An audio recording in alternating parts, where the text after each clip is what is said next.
because, you know, you just received a thinly veiled threat from the new guy over a speech that he gave after he received the Liberty Medal. Our family. So take a look. Yeah. Use the obligations of international leadership and our duty to remain the last best hope of Earth for the sake of some half-baked, spurious nationalism cooked up by people who would rather find scapegoats than solve problems. You heard what he said yesterday, Senator McCain. Yeah, well, I hear it, and people have to be careful because at some point I fight back. Yeah. You know, I'm being very nice. I'm being very, very nice. But at some point I fight back, and it won't be pretty. Oh, shut up. Mr. Again, all I can say is, have you no shame? No. Have you no shame? Have you no shame? He doesn't have Damn. You know, you tweeting about the NFL, man. What are you doing? Bonehead. Your father should say it. You know. Remember when he attacked John McCain and he said, "I like heroes." I think he used the word heroes or whatever. Soldiers who haven't been captured. Well, you know, your father might say, "I like presidents who haven't been helped by the Russians."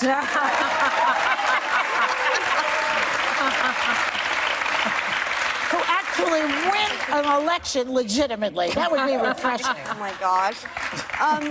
Listen, I was here with you guys yesterday when this story broke, and I hate this fighting between my father and President Trump, because when you're talking about service and things like that, I just find it so deeply sacred, and this is highly politicized. My father and President Trump have deep disagreements on the future of America, deep disagreements on the role of America globally, about the role of the Republican Party and whom should be leading it.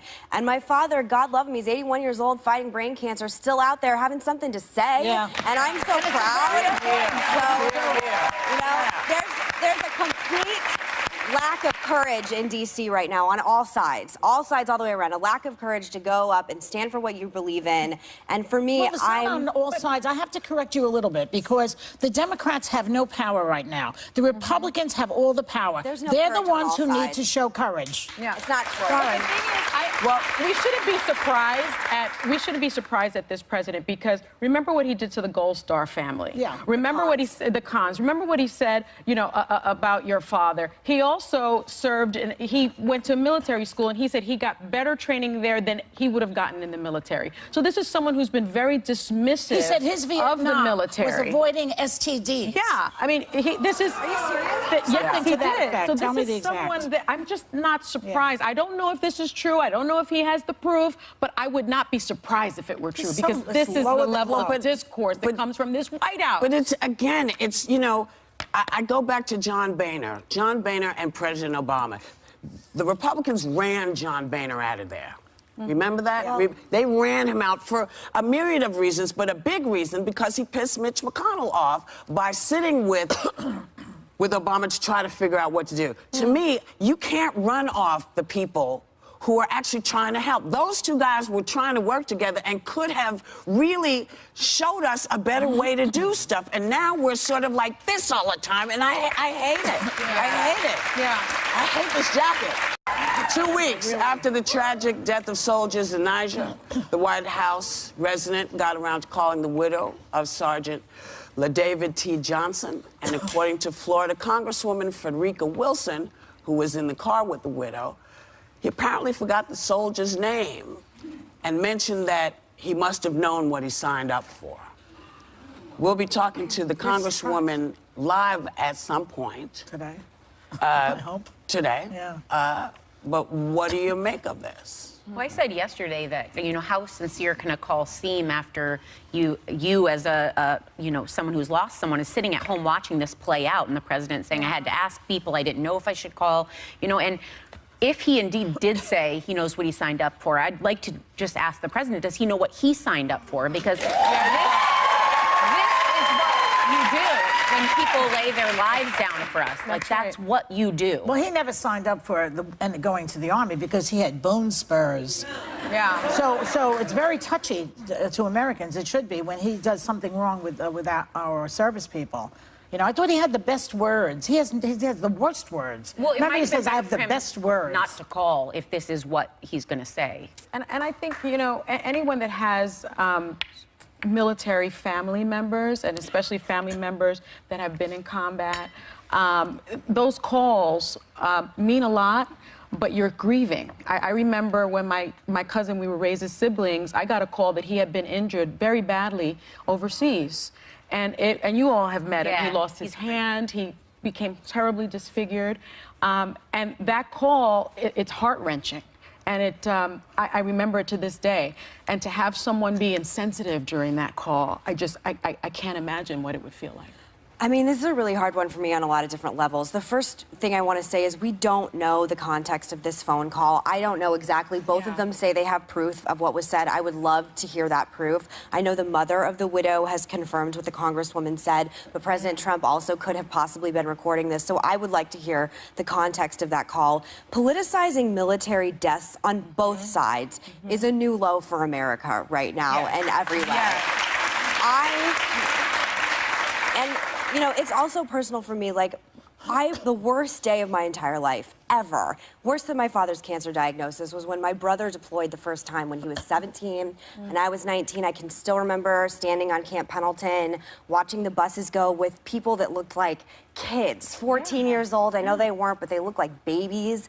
And I know what it feels like to be like, every phone call, did Jimmy die? Did he blow up? Is this what's happening? So I think sometimes it's easy when we're having conversations like this to forget, as you know, there are real people happening that this happens to. This widow is going through indescribable pain right now. She's 6 months pregnant. But talking about it right now feels so inappropriate for me. But he says that he has proof. You know, he said he had proof of the conversation he had with Comey. We never saw that. He has proof of his taxes. We never saw those. She has proof. What are they? Well, right. But I mean, the point is, when he writes, "I have proof," a lot of his supporters believe it, and then move on and forget about it. Where's the proof? I want to see it. But this just happened, I will say, and that I would like to hear, but they both sides say they have proof. And again, if the Congresswoman comes and says, here's the recording, here's what he said, and it is as craven as it's coming out in the media, the problem is she's part of the resistance. She didn't vote for President Trump. She didn't attend the inauguration. There's politics playing on both sides. And again, someone died for our freedom to sit here on this show right now. Yes. So let's really talk about what's So, so, look, all I can say is, have you no shame, sir? Have you no shame? Have you no shame? I mean, that you would bring up, I can't, because I'm infuriated, you know. But you also love the troops. It's one of the first conversations. I love my troops, and I'll tell you why, because I grew up in Chelsea, right here in New York, and we sent many to fight in Vietnam. And some came back and did terrible things to themselves. Terrible things to themselves. So for me, if your kids haven't gone, or you didn't go, I need you to have a whole different mindset with the folks who went. Even if you, whatever our politics is, whatever the politics is, this is the one place we should all be able to say, hey, we're going to stand up and salute. We're going to pay attention, because these people went and did what we didn't, what he certainly did. And whether he, you know, was cavalier or whatever, you must, in talking to people whose families have gone to fight for this country, you must have empathy. You must remember who these people are. Hey, now, we were just talking about that shocking phone call from the new guy to a fallen soldier's widow. And joining us live right now is the Florida Congresswoman who witnessed the call. Please welcome Congresswoman Frederica Wilson. Hey. Congresswoman, so you were in, you say you were in the car. The new guy in the office says he has proof of what he says. Can you tell us what you heard? Well, I heard him say, well, you know, this is what he signed. I'm sure he knows that this is what he signed up for, but it still hurts. And the saddest part of this, he kept referring to LaDavid as your guy. He never called his name. It was almost as if he forgot his name. And that's what hurt the mother so badly, the wife. She said, he doesn't even know his name. Yeah. Congressman, do you think President Trump was aware you were in the car at that moment listening to the call? Well, I think that President Trump was aware that we were on the way to retrieve the body from the airport to bring it back to the funeral home. So I'm sure he knew that I was not the only person in the car. It was a limousine, so I'm not the only person who heard the conversation. And the call was on speakerphone. And she was crumpled up in a ball. She weighs maybe 103 pounds. She's 6 months pregnant. She had just found out that her husband would not be able to have an open casket funeral because of the condition of the body, so she was grief-stricken. And in the car was her aunt and uncle who raised LaDavid, my driver, the gentleman from the Army, and the driver of the limousine. So the gentleman from the Army held the phone so that she could speak. And we all knew that. We knew that he was going to call. And then I said, I want to speak with him. Let me speak with him. And they said, no, you can't speak with him. So they said, well, why did you want to speak with him? I said, because I wanted to curse him out.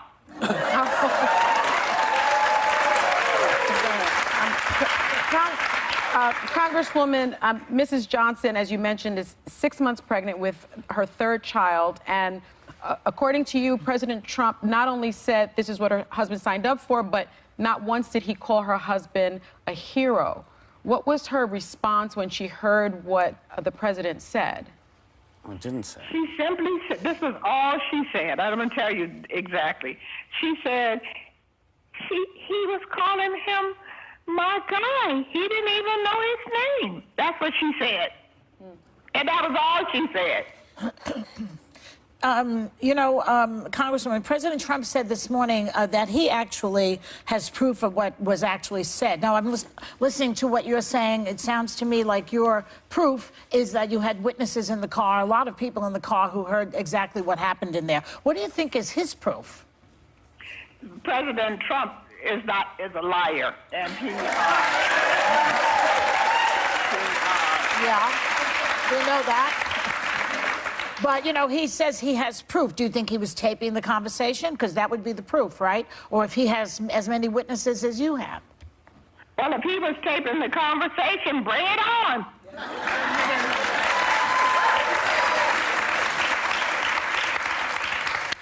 Congresswoman, I'm very uncomfortable with all of this. I don't like the cheering of calling our president a liar. I don't like the cheering talking about a man who has given for our freedom at this point. This was a private call between a widow and the president. Why did you feel the need to speak out? And do you think at any point that she will either confirm or deny what you're saying right now? Well, when I exited the car, because I am from Miami, my local press surrounded me. Mr. Trump had evidently told the press that he was going to call the widow. So they asked me, they said, Congresswoman Wilson, did he call the widow? I said, yes, he did. They said, did you hear the call? I said, yes, I did. They said, what did he say? And I told them what he said. And then I just told them that one line. And then that was the end of that. But just because you asked isn't necessarily your role to answer. I mean, this is deeply private and personal. I mean, again, I don't know the context of it, and I understand that, we have... First of all, let me tell you my relationship to him. I have a mentoring program in Miami called the 5,000 Role Models of Excellence Project, and I mentored this young boy from a little boy in elementary school through this program all the way through high school.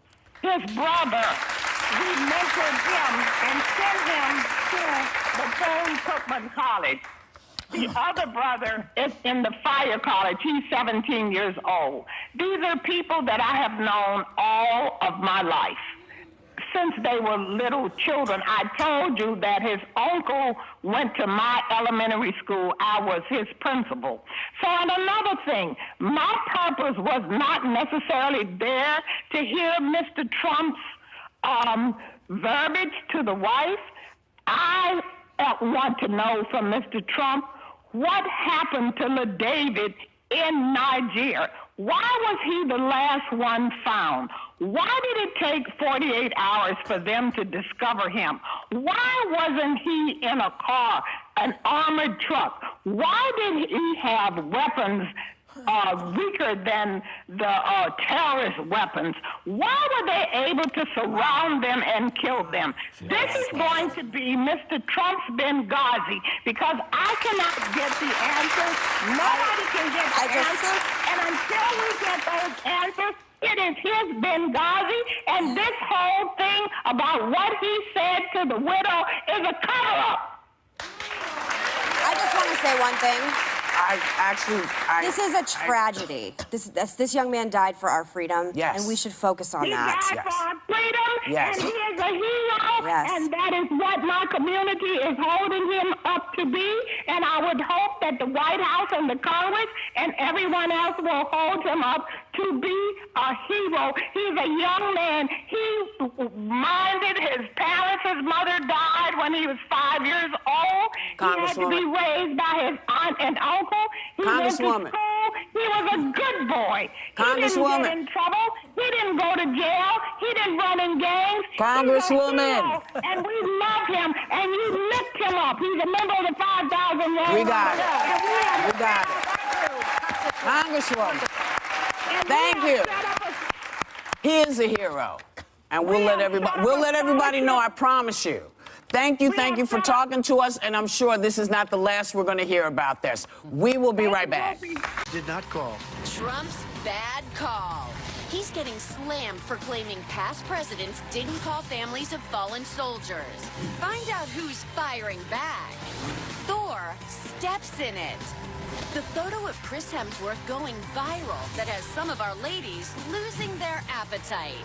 Then, actress Gabrielle Union hits Hot Topics to sound off on what people are getting wrong about sexual abuse in Hollywood and everywhere else.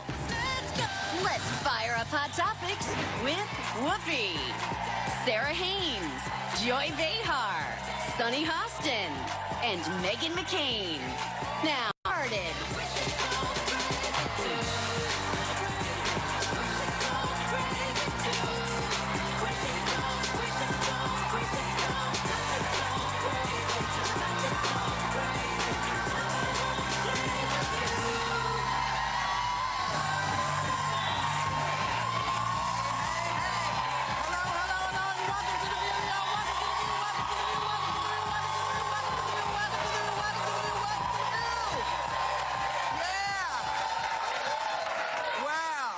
So we're wearing Knicks jerseys because the 2017-18 NBA season kicks off tonight. You can catch over 100 NBA games on ABC and ESPN this season, starting with tomorrow night's doubleheader, the Sixers versus the Wizards, and then the Timberwolves take on the Spurs. Check it out.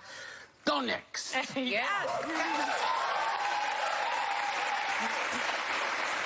So yesterday, called out the guy in the White House for his silence over the 4 Green Berets killed in Niger. And here's what he had to say about that later on in the day. Take a look, please. Toughest calls I have to make are the calls where this happens. Soldiers are killed. President Obama and other presidents, most of them didn't make calls. A lot of them didn't make calls. I like to call when it's appropriate, when I think I'm able to do it. Just to take some time off his golf game. Well, you know, I think most presidents make those calls. I'm sorry. And quit. You know what? Listen, just say, you know, maybe you hadn't gotten to it yet, but you don't need to bring in Obama. What is wrong with you? Obama does not, you know, just stop. You can can say you're dealing with it. But you don't have to reach out because it turns out to be a lie. Well, and these things are typically done in private because they're very personal. Someone's lost their lives, so it's not something that they do and then broadcast. By the way, I spoke with 4 people. Like, you don't typically do that. The thing that bothers me now is these families are still listening to this conversation. How sincere does it seem when you make that phone call now and you had to consult other people to know that you just wanted to say, I don't know what to say, but I called. Like, I care. Well, he's obsessed with Obama and Hillary Clinton. Yesterday, he was talking about her again. It's like, move it along. But it just seems to me whenever he's criticized, because he was being criticized for not having called the families of the 4 fallen soldiers in Niger. Right. When he's criticized, his intuitive reaction seems to be to point the finger somewhere else. And that's exactly what we tell our children not to do, right? So when our kids do something wrong, they say, well, Bobby did it too. I'm like, is Bobby's last name Hostin? No, I don't care what Bobby did. And so I think we need to call him on it and say, you're the president now. You do the right thing. Yeah, I never understand any sort of attacking on either side of the aisle that has anything to do with the military or fallen soldiers. I think all of us collectively as Americans, you would be hard-pressed to find someone that would want to politicize that. So I'm always sort of confused by the political capital that he expends when he says things like this. That being said, he ran as a much more isolationist candidate than traditional Republicans do, saying, we're not going to go into any more wars. We're going to bring less soldiers are going to come home in coffins under my presidency. And he's actually turned out to be a lot more hawkish than I had anticipated. And so it'll be interesting to see if he continues to sort of go, by the way, ideologically in the vein that I'm in, what ends up happening with his supporters, because a lot of his base of supporters are really sick of being overseas, of being in the Middle East. So I'm more interested policy-wise what he does going forward. I think most of our soldiers, they soldier up and they do it, but they're doing 5 and 6 and 7 tours, 8, 9, 10. It's crazy. It's crazy. And just not for nothing, but Defense Secretary Leon Panetta did mention that Obama made calls to families. Just saying. So now, yes, we just dealt with that. So former aides, right. He also answered questions yesterday about why his administration seems to be having so much trouble getting stuff done and through. Take a look. I have great relationships with actually many senators, but in particular with most Republican senators. But we're not getting the job done. And I'm not going to blame myself, I'll be honest. They are not getting the job done. We've had health care approved, and then you had a surprise vote by John McCain. We've had other things happen, and they're not getting the job done. Again, I didn't do it. I didn't do it. That's them. So his base agrees with him, though. They think he's doing a fine job. They think the politicians are the problem here, don't they? He's like the opposite of Harry Truman, because Harry Truman, the famous quote from Harry Truman was, the buck stops here at his desk. This is like the opposite of that. The buck doesn't stop here, stops over there. Well, he also ran on a total deal maker platform, that I'm going to make these great deals. I'm going to cross the aisle.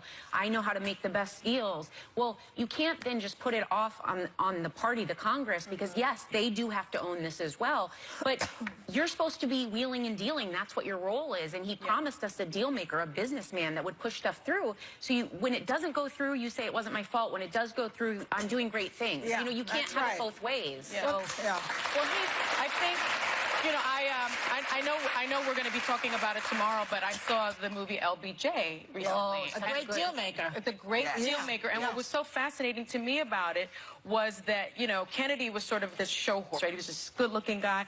But behind the scenes, LBJ was the deal maker. He was the workhorse. And I realized that you really have to be a consensus builder when you are the president. And I'm surprised that he is unable to do that, not only with the Republican Party, his own party, but with the Democratic Party as well. Why do you think he is incapable of building these? Well, because he doesn't. I think part of the problem is he has no idea of what he's doing, how he's doing stuff. Because I think that it appears oftentimes he doesn't know anything about the details of his plans. He waffles in his positions. He asks us to vote for things that his constituents are clearly saying, look, this is not going to fly with us. Well, he's not a You know. conventional Republican. He's a populist icon, which we have to remember that when we're discussing deal making. I said this all throughout the election, that deal making in business is not the same thing as deal making in politics. Mitch McConnell and Paul Ryan, these are the heads that are really going to roll coming up in midterm elections. Steve Bannon, it is his life mission to drain the swamp. It's everybody's And yet fault he in hasn't Washington. gone anywhere. Yeah, well, the opinion of the base of Trump supporters is that it's everybody's fault except Trump's, especially Mitch McConnell. Like, if I were Mitch McConnell, I would probably be a little nervous right now. And it's fascinating to me, like you said, that he made so many large promises in the health care bill that he brought up with my father. That bill was something that Mitch McConnell took a page out of Harry Reid. He was doing this deal in private, trying to ram it through the Senate, wasn't having any amendments, wasn't doing a lot of, whipping up of the votes within the Senate, and it ultimately backfired. And I think until everyone learns to govern traditionally, maybe they'll get voted out of office. It's entirely possible, but this is a Republican Party problem as well that we're not working Your dad together. your dad made a great speech, though, now that I'm thinking about it, when he sat in front of Congress and said, we're not doing our job here.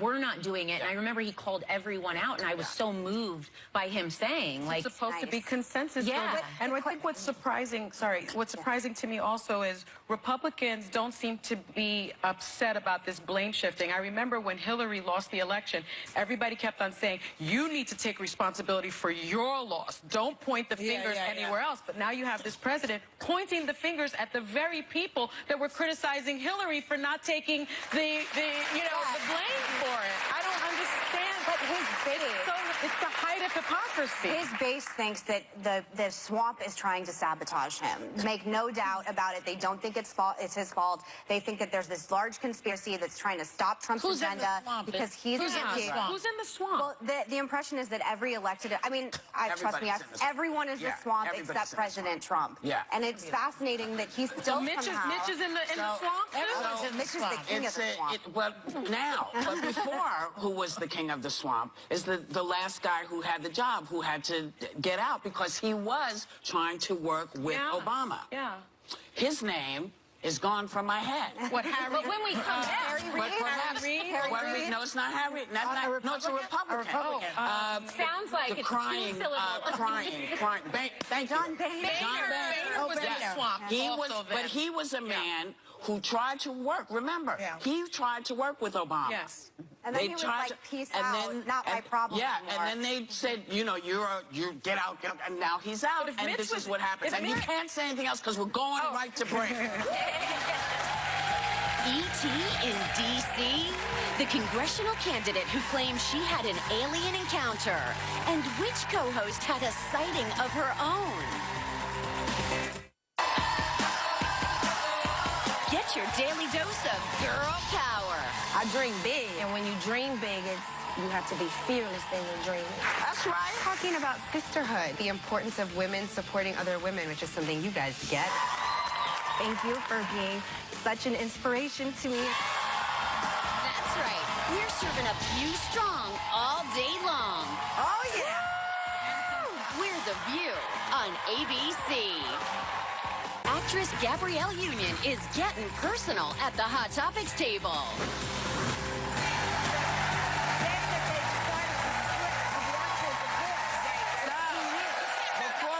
Before we come back, so Joy, I just wanted to tell you that I knew that your book was going to be on Audible because, I just listen to books, and I went and I ordered your book on Audible. Oh, you did? I did. Yes, but, I did. You can get it, you did the narration, which is great. Whenever people read their own books, I love it. If people actually want to listen to this voice, yes. So be my guest. Because I think everybody who writes a book should read their book because it just makes the experience different. But it's getting ready to drop. I'm so excited for you. Yeah, well, we're in pre-order. It's coming out next week. Yes. And it's called The Great Gas Bag. It's about Trump. I wonder who you're talking about.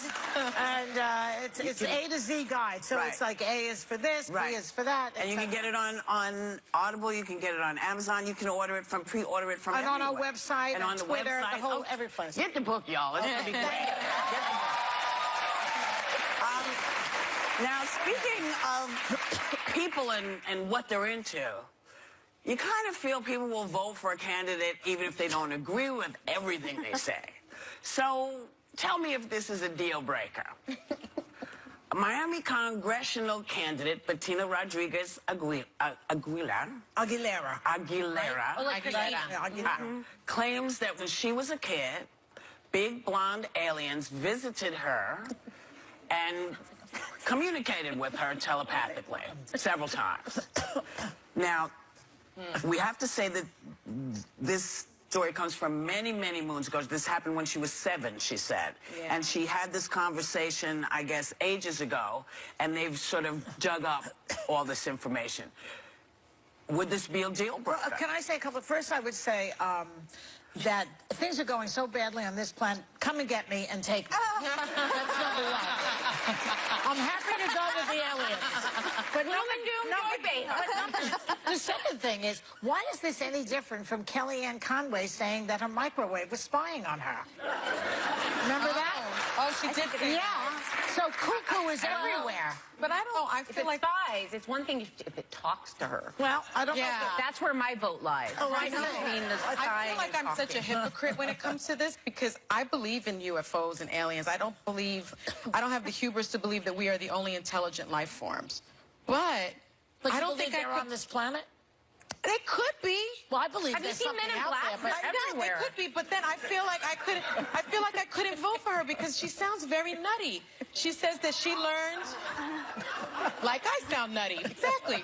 She says that she learned that there are 30,000 skulls, different from humans, in a cave in the Mediterranean island of Malta. That the aliens told her that, and she said that the aliens told her that the world's energy center is in Africa. I could believe that. They were blonde. And that and they were blonde. Megan and I thank her for giving us. She sounds nutty. Well, first, I couldn't vote for her because the woman she's running against, Alina Ross-Lathan, is an incredible female conservative congresswoman whom I love a lot. So, number one, that's the main reason I couldn't vote for her. But when I was growing up in Phoenix, there was a famous alien sighting story called the Phoenix Lights when I was 13. Yeah. That is like, I think it's known as being like the biggest alien sighting ever. Yeah. Scared the living daylights out of me when I was much younger. Did you see the governor? They were all over Camelback Mountain. They were all over Phoenix. And it really, to this day, I also believe that it could have been an alien life force. But the governor came out, Governor Symington at the time, and said, like, don't worry, whatever. And then he later retracted and said, actually, it may have been, and I regret coming out and saying that. He wore an alien costume head. So alien stories because they're all in Area 51. I'm telling you. Yes, that testing site. They're all there. You know, all I know is this could be Trump's next running mate. That's all I'm saying.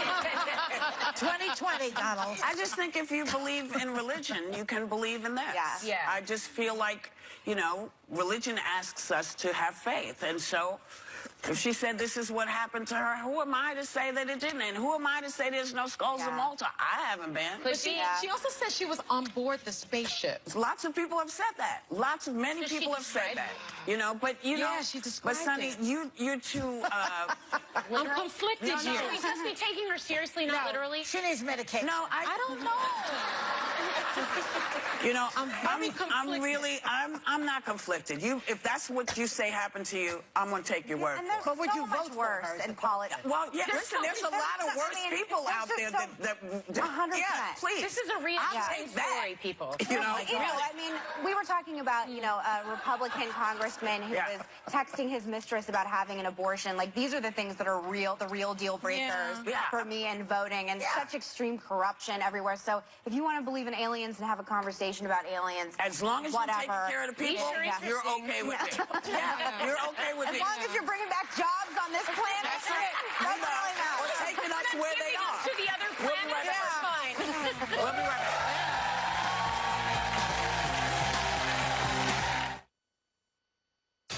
You have one more chance to hit a home run with View Your Deal. We partner with vendors for at least half off awesome stuff for every room in your house. So get to viewyourdeal.com now.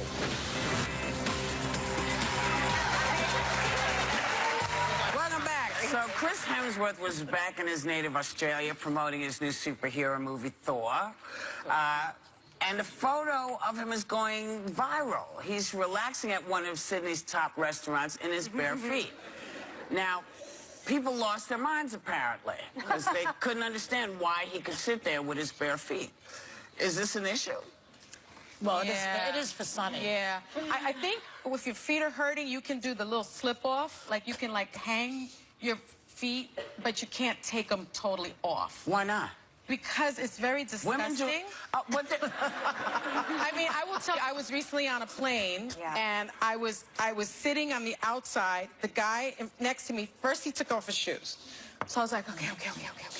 Then he gets past me, goes into the bathroom without his shoes on. No.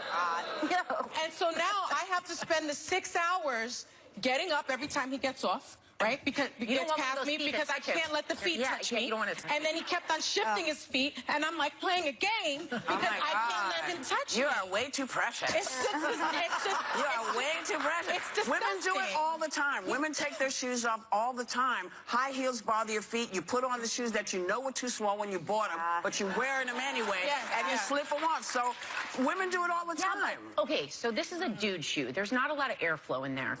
So the fact that he doesn't have a sock on concerns me, even if it's a little no-show or something, just to, you know. But how do you know? But see, you're making assumptions. I know what my